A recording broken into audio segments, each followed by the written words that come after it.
അടുത്തത് ഞാൻ വട്ടശ്ശേരിയിൽ ദിവന്നാസ്യോസ് സമർപ്പിച്ച സൽമൂസ നമുക്കൊന്ന് വായിക്കാം. പരിമല തിരുമേനിയുടെ സൽമൂസ ഒക്കെ നമ്മൾ നേരത്തെ വായിച്ചിട്ടുള്ളതാണ്. അപ്പോൾ വട്ടശ്ശേരിയിൽ ദിവന്നാസ്യോസിന്റെ സൽമൂസ വായിക്കുന്നത് നല്ലതായിരിക്കും. വട്ടശ്ശേരിയിൽ ദിവന്നാസ്യോസിന്റെ സൽമൂസ വളരെ ദീർഘമായ ഒരു സൽമൂസയാണ്. അപ്പം അതുകൊണ്ട് നമ്മൾ അതിൻ്റെ എല്ലാ പേജുകളും വായിക്കുന്ന അത്ര പ്രായോഗികമല്ല. വട്ടശ്ശേരി തിരുമേനിയുടെ സൽമൂസയിലേക്ക് പോകാം. പിതാവും പുത്രനും വിശുദ്ധ റൂഹായുമുള്ള സത്യമക ഏക ദൈവത്തിന്റെ തിരുനാമത്തിൽ ആമീൻ. സത്യവിശ്വാസികളായ സുറിയാനിക്കാരുടെ രണ്ടാമത്തെ അബ്ദോദാലോഹയാകുന്ന വിശുദ്ധ അന്ത്യോക്യയുടെ സ്ലിഹായ്ക്കടുത്ത സിംഹാസനത്തിന്മേൽ വാഴുന്ന പ്രധാനാചാര്യനായ മോറാൻമാർ ഇഗ്നാത്യോസ് പാത്രിക്കിസ് എന്നെ പരമേൽപ്പിച്ചിട്ടുള്ള വിശ്വാസത്തിന്റെ പകർപ്പ് അദ്ദേഹത്തിന്റെ പ്രാർത്ഥന ഞങ്ങളോടുകൂടി ഇരിക്കട്ടെ. ആമീൻ. ബലഹീനനും പാപിയുമാകുന്ന ദാസനായ ഞാൻ ഈ വിശുദ്ധ മദ്ബഹ മുമ്പാകെയും നമ്മുടെ ബഹുമാനപ്പെട്ട പിതാവും മഹാപ്രധാനാചാര്യനുമായി അന്ത്യോക്യയുടെ സ്ലിഹായ്ക്കടുത്ത സിംഹാസനത്തിന്മേൽ വാഴുന്ന രണ്ടാമത്തെ അബ്ദോദാലോഹയാകുന്ന ആബൂന്മാർ ഇഗ്നാത്യോസ് പാത്രിക്കിസിന്റെ പരിശുദ്ധതയുടെ മുമ്പാകെയും ബഹുമാനപ്പെട്ട ഈ പട്ടത്വ ഗണത്തിന്റെ മുമ്പാകെയും ഈ പരിശുദ്ധ പള്ളിയിൽ കൂടിയിരിക്കുന്ന ഈ ശ്രേഷ്ഠ ജനത്തിന്റെ മുമ്പാകെയും എന്റെ വിശ്വാസത്തെ ഞാൻ പ്രസ്താവിച്ചു കൊള്ളട്ടെ. ഹൃദയനീതിയെ വിശ്വസിക്കുകയും വായുരക്ഷയെ സമ്മതിക്കുകയും ചെയ്യുന്നു. സർവശക്തിയുള്ള പിതാവായ ആകാശത്തിന്റെയും ഭൂമിയുടെയും കാണപ്പെടുന്നവയും കാണപ്പെടാത്തവയുമായ സകലത്തിന്റെയും സൃഷ്ടാവായ സത്യമുള്ള ഏകദൈവത്തിൽ ഞങ്ങൾ വിശ്വസിക്കുന്നു.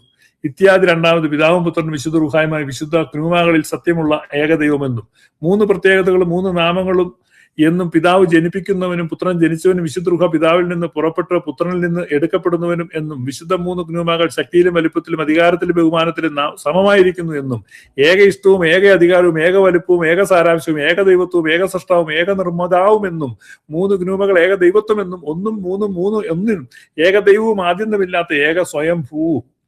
അപ്പൊ അത് തിയോളജിക്കൽ സ്റ്റേറ്റ്മെന്റ് ആണ് അദ്ദേഹം നടത്തുന്നത്. അതിൻ്റെ നിങ്ങൾക്ക് താല്പര്യമെങ്കിൽ എൻ്റെ അടുത്ത ഭാഗം കൂടെ കുറച്ച് വായിക്കാം. മുഴുവൻ വായിക്കാൻ പറ്റില്ല, വളരെ ദീർഘമായ ഒരു സംഭവമാണ്. എന്നും വിരുദ്ധം കൂടാതെ ഞാൻ വിശ്വസിച്ച് ഏറ്റുപറയുന്നു. ആമീൻ. മൂന്നാമത്, കാലങ്ങളുടെ അവസാനത്തിൽ മൂന്ന് ഗ്നൂമകളിൽ ഒന്നായ രണ്ടാം ഗ്നൂമ, അതായത് ദൃഢബുദ്ധിയുള്ളത് ഗ്നൂമ ആയ പിതാവാൻ ദൈവത്തിന്റെ വചനം തന്റെയും തന്റെ പിതാവിന്റെയും വിശുദ്ധ റൂഹായുടെയും ഇഷ്ടത്തോടെ സ്വർഗത്തിൽ നിന്ന് ഇറങ്ങി ദൂതസൈന്യങ്ങളുടെ തലവനായ ഗബ്രിയേലിന്റെ അറിയിപ്പോടുകൂടെ കന്യകമറിയാമിന്റെ ഉദരത്തിൽ വസിക്കുകയും അവളിൽ നിന്നും വിശുദ്ധ റൂഹായിൽ നിന്ന് ശരീരം എടുക്കുകയും ദൈവ സ്വഭാവം മനുഷ്യ സ്വഭാവത്തിൽ യോജിക്കുകയും 9 മാസങ്ങളുടെ ശേഷം പ്രകൃതിക്കും മനുഷ്യബുദ്ധിക്കും അപ്പുറമായി അവളിൽ നിന്ന് ജനിക്കുകയും ചെയ്തു എന്ന് ഞാൻ വിശ്വസിച്ചേറ്റ് പറയുന്നു. അവൻ പരിശോധിക്കപ്പെടാവതല്ലാത്ത അത്ഭുതമായി തീർന്നു. അവന്റെ ജനനസമയത്തും ജനനത്തിന് ശേഷവും അവളുടെ കന്യകാവ്രതത്തിന്റെ വ്രതങ്ങളെ അവൻ കാത്തുകൊണ്ടു. സ്വർഗീയരും ഭൗമ്യരും നിന്ദ്യമായ പുൽക്കൂട്ടിൽ കിടത്തിയിരിക്കുന്ന ശിശുവായിട്ട് അവനെ കണ്ടപ്പോൾ അവനെ മഹത്വപ്പെടുത്തി. ആകാശവും ഭൂമിയും അവന്റെ മഹത്വം കൊണ്ട് നിറഞ്ഞിരിക്കുന്നു. അവൻ മുഴുവനും പുൽക്കൂട്ടിൽ ആയിരുന്നു. അവൻ മുഴുവനും അവന്റെ പിതാവിന്റെ മടിയിലും ആയിരുന്നു. അവന്റെ പിതാവിന്റെ മടിയിൽ നിന്ന് അവൻ മാറിയിട്ടില്ല. അവൻ ശരീരം എടുത്തപ്പോൾ ദൈവസ്വഭാവം മനുഷ്യ സ്വഭാവത്തോട് യോജിച്ചു. മനുഷ്യ സ്വഭാവം ദൈവസ്വഭാവത്തിൽ കലർന്നു പോയില്ല. എന്നാലേ അതാത് സ്വഭാവം അതാതിന്റെ പ്രത്യേകതയെ സമ്മിശ്രം കൂടാതെ കാത്തുകൊണ്ട് ദൈവസ്വഭാവം മനുഷ്യ സ്വഭാവത്തിൽ കലർന്നില്ല, മനുഷ്യ സ്വഭാവം ദൈവസ്വഭാവത്തിലും കലർന്നില്ല. ദൈവസ്വഭാവം മനുഷ്യ സ്വഭാവത്തിൽ നിന്ന് വേർപിരിഞ്ഞില്ല, മനുഷ്യ സ്വഭാവം ദൈവസ്വഭാവത്തിൽ നിന്ന് വേർപിരിഞ്ഞില്ല. എന്തെന്നാൽ ഈ യോജിപ്പ് അത്ഭുതമാകുന്നു.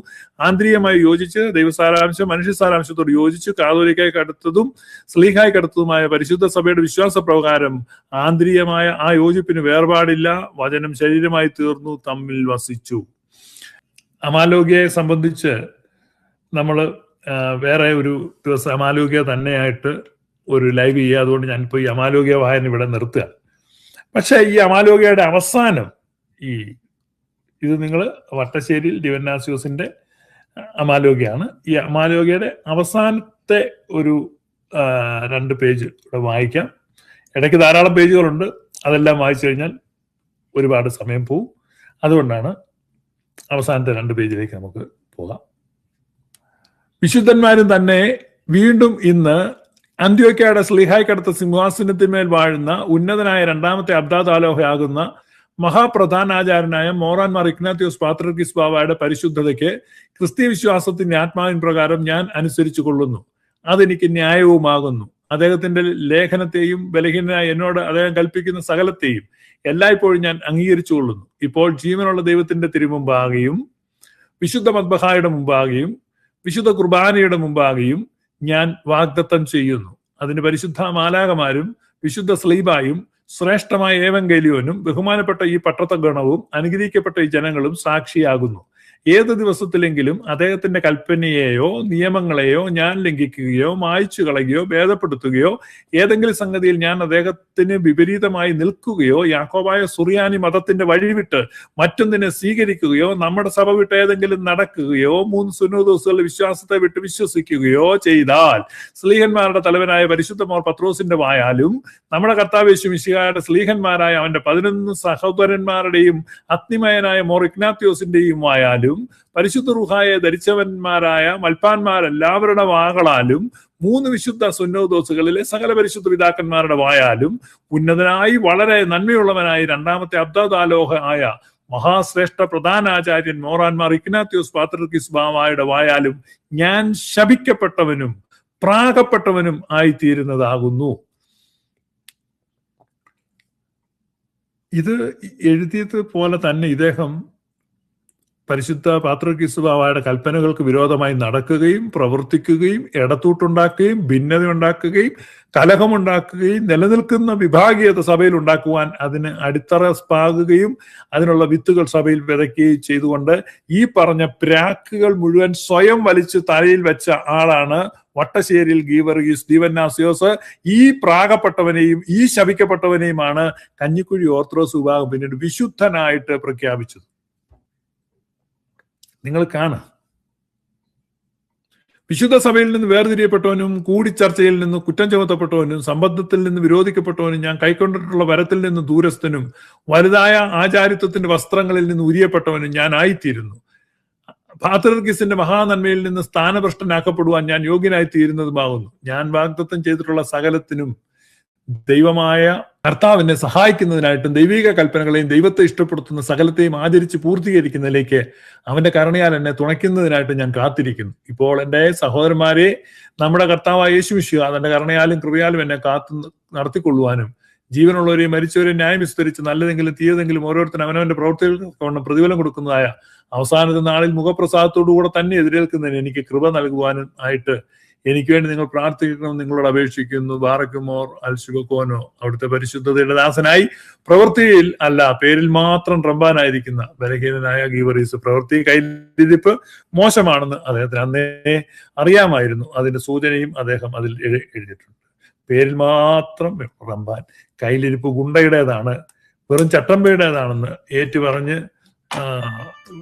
ഏറ്റുപറയുന്ന ഒരു എന്താണ് കുറിമാനമാണ് നിങ്ങളിപ്പോ കണ്ടത്.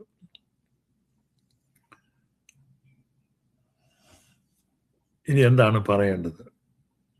അല്ലയോ മഹാനുഭാവനായ ദിയൂഹാനന്മാർ ദിയസ്കോറസ് തിരുമേനി, ഇനി താങ്കൾ പറയൂ, പരിശുദ്ധ അന്ത്യോക്യ സിംഹാസനവും മലങ്കര ഇടവകയുമായിട്ടുള്ള ബന്ധം എന്താണ്?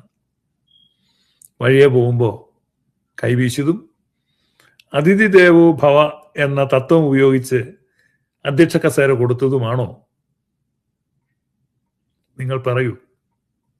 മലങ്കര സഭ പരിശുദ്ധ അന്ത്യോക്യ സിംഹാസനത്തിൽ നിന്ന് വ്യതിചലിക്കുന്ന നിമിഷം ഈ പ്രഖ്യാപിക്കപ്പെട്ട പ്രാക്കുകൾ മുഴുവൻ നമ്മുടെ മേൽ വന്ന് വീടില്ലേ? ഈ പ്രാക്കുകൾക്ക് ഇരയാകുവാൻ താല്പര്യമില്ലാത്തതുകൊണ്ടാണ് യാക്കോബായക്കാർ ഇപ്പോഴും തങ്ങളുടെ പൂർവ്വ പിതാക്കന്മാർ ചെയ്ത സത്യപ്രതിജ്ഞയെ കാത്തു സൂക്ഷിക്കുന്നത്. തങ്ങളുടെ പൂർവ്വപിതാക്കന്മാർ ഇതിനെ അങ്ങനെയൊക്കെ ഈ കോട്ടയം ഭാഗത്തൊക്കെ ചില നിലവാരമില്ലാത്തവര് അതിനെ ഈ തന്തയ്ക്ക് പറഞ്ഞവന്മാരെന്നൊക്കെ പറയും. പക്ഷെ തിരുമേനി അതൊന്നും ശ്രദ്ധിക്കണ്ട. അങ്ങനെയൊക്കെ ഒരു നാടൻ പ്രയോഗമാണ്. അതല്ല സത്യത്തിൽ ഈ എന്തിനാണ് ഈ പറഞ്ഞ വാക്കിന് വ്യവസ്ഥ? പിതാക്കന്മാർ കൊടുത്ത വാഗ്ദത്തം, പിതാക്കന്മാർ ചെയ്ത പ്രതിജ്ഞ, അതല്ലേ? നിങ്ങൾ ആരുടെ പിൻഗാമിയാണ്? നിങ്ങൾ ആരുടെ പൈതൃകമാണ് കാത്തു സൂക്ഷിക്കുന്നത്?